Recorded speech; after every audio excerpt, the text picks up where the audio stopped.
Hi everyone, welcome to iExamB. I am Prateek Taldar, Chartered Accountant and your Accounts Faculty at iExamB.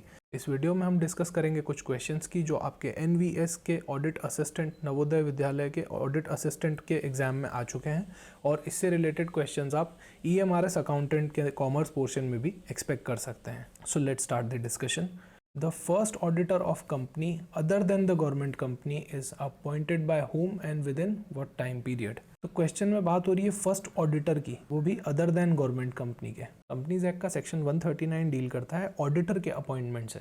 तो company का जो सबसे पहला auditor होता है उसे कौन अपॉइंट करे और कितने दिन में अपॉइंट करे. कंपनी दो तरह की हो सकती है, एक तो गवर्नमेंट कंपनी और other than government company. Present question में अदर देन गवर्नमेंट कंपनी की बात हो रही है. तो अदर देन गवर्नमेंट कंपनी के केस में बोर्ड ऑफ डायरेक्टर्स ऑडिटर को अपॉइंट करते हैं विद इन 30 डेज में.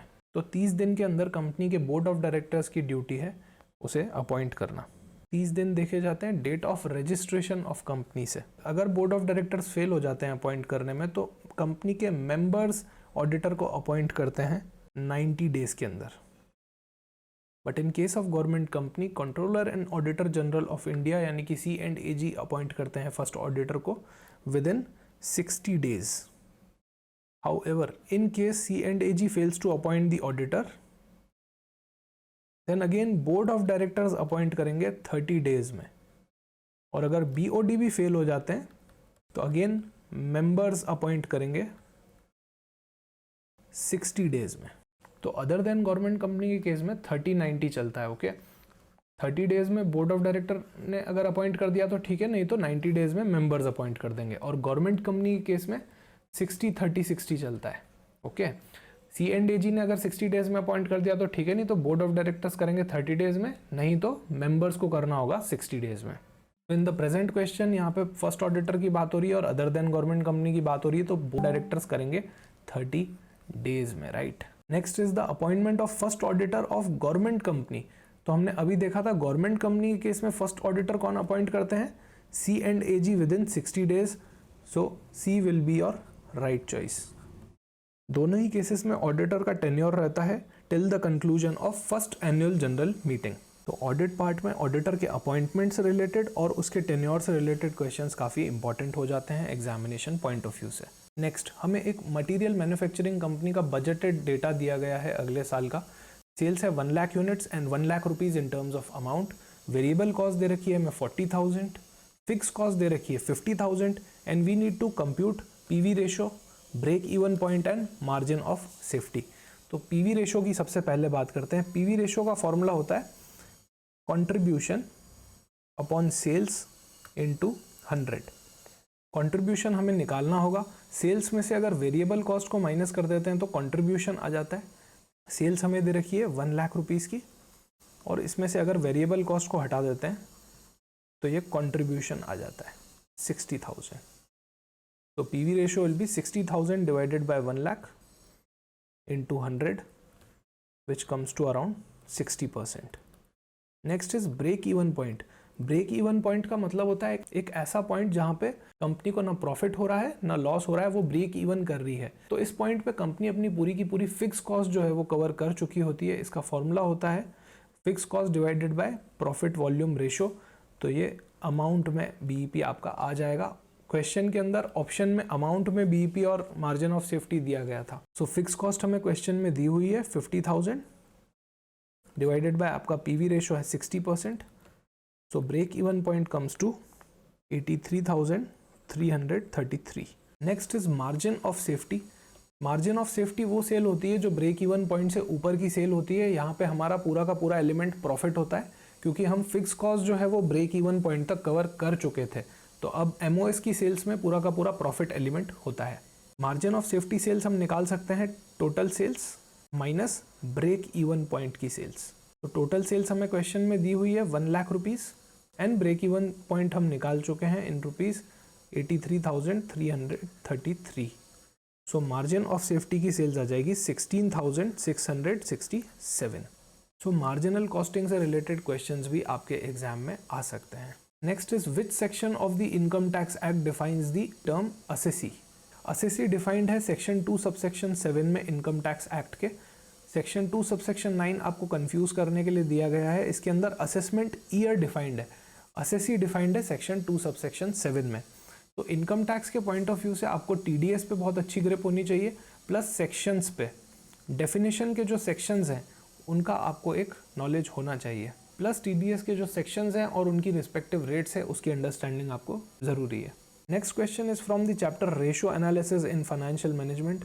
We need to compute inventory turnover ratio. Inventory turnover ratio बताता है कितना जल्दी हमारी इन्वेंट्री सेल्स में टर्न हो चुकी है। इन्वेंट्री टर्नओवर रेशियो का फॉर्मूला होता है cost of goods sold divided by average inventories. इस क्वेश्चन की डिटेल्स के हिसाब से अभी जो मटेरियल कंज्यूम्ड है वही हमारा कॉस्ट ऑफ गुड्स सोल्ड हो जाएगा, और एवरेज इन्वेंट्रीज हम निकाल सकते हैं, that is opening stock plus closing stock divided by 2। तो कॉस्ट ऑफ गुड्स सोल्ड हमारी हो जाएगी 91,000 एंड एवरेज स्टॉक हमारा आ जाएगा 13,000। सो और inventory turnover ratio will be 7 times. Inventory turnover ratio से related debtor turnover ratio, creditor turnover ratio, days of sales outstanding वाले ratios भी आपको पढ़ने चाहिए। Next we have the question which is regarding GST. Application for cancellation of registration किस form में submit की जाती है? तो जीएसटी REG 16 में सबमिट की जाती है। तो जीएसटी पर्सपेक्टिव से आपको registration requirements, basics of GST और जीएसटी के जो फॉर्म्स जाते हैं, रिटर्न्स जाते हैं, उनका अच्छा अंडरस्टैंडिंग होना चाहिए। Next we have is a para based question. आपको एक पैराग्राफ दे दिया गया है which is related to book keeping and accounting, और उससे रिलेटेड कुछ क्वेश्चंस पूछे गए थे। हाउएवर जो क्वेश्चंस पूछे गए थे उनका आंसर आपको इस पैराग्राफ में नहीं मिलेगा, ये सिर्फ एक इंट्रोडक्टरी पैरा था। ओके, पैरा को पढ़े बिना भी आप इन क्वेश्चंस को आंसर कर सकते हैं, but as a good practice आपको हमेशा पैरा को अच्छे से पढ़ना चाहिए एक बार के लिए, और फिर ही आपको क्वेश्चंस पे जंप करना चाहिए। क्वेश्चन में जनरल पूछा था कि बुक कीपिंग का मतलब क्या होता है और अकाउंटिंग कहाँ से स्टार्ट होती है। तो फर्स्ट ऑप्शन में दे रखा है कि book keeping means recording non financial transactions, जो कि बिल्कुल गलत है। हम सिर्फ फाइनेंशियल ट्रांजेक्शंस को रिकॉर्ड करते हैं बुक्स ऑफ अकाउंट्स में, राइट। नॉन फाइनेंशियल ट्रांजेक्शंस कभी भी अकाउंटिंग और बुक कीपिंग का पार्ट नहीं बनते हैं। Next is recording of financial transactions in the books of accounts, ये बुक कीपिंग के लिए सही है। And accounting starts where book keeping begins, ये बिल्कुल गलत है, क्योंकि अकाउंटिंग तो चालू वहाँ से होती है जहाँ से बुक कीपिंग खत्म होती है। जो रिकॉर्डिंग वाला एस्पेक्ट होता है वो बुक कीपिंग में कवर्ड होता है, और उसके बाद से अकाउंटिंग चालू होती है, जो रिपोर्ट मेकिंग एंड एनालिसिस वाला पार्ट होता है। तो सी ऑप्शन के अंदर बिल्कुल सही दे रखा है, recording of financial transactions in the books of account, book keeping के लिए, and accounting starts where book keeping end, so C is the right answer. इसी पैरा में नेक्स्ट क्वेश्चन दे रखा था कि कौन से अकाउंटिंग कन्वेंशंस इस स्टेटमेंट में लग रहे हैं। पहला स्टेटमेंट है accounting policy should not be changed from one period to another. कहने का मतलब है बिजनेस में ऐसा नहीं होना चाहिए कि फर्स्ट ईयर तो आपने डेप्रिसिएशन में WDV मेथड फॉलो किया, सेकेंड ईयर आपने SLM कर दिया। एक कंसिस्टेंसी बनी हुई होनी चाहिए कि हर साल आप एक ही तरह की अकाउंटिंग पॉलिसी फॉलो करें, तो इस कन्वेंशन का नाम है consistency. Next we have is making provision for bad and doubtful debts. We are anticipating our losses, okay, but not profits. तो ये एक कन्वेंशन होता है प्रूडेंस, इसे हम कंजर्वेटिज्म भी कहते हैं। तो एज पर प्रूडेंस और conservatism we anticipate our losses but not profits. नेक्स्ट हमें एक और पैरा दिया गया था जो इनकम स्टेटमेंट और बैलेंस शीट से रिलेटेड था, और फिर उसी से रिगार्डिंग क्वेश्चंस पूछे गए थे, जैसे कि a balance sheet is a summary of which accounts. So first option is nominal and real. तो जहाँ जहाँ पे भी नॉमिनल आ रहा है वो सारे ऑप्शंस गलत हो जाएंगे, क्योंकि नॉमिनल अकाउंट्स जो होते हैं वो हमारे प्रॉफिट एंड लॉस अकाउंट के पार्ट बनते हैं, वो वही क्लोज हो जाते हैं।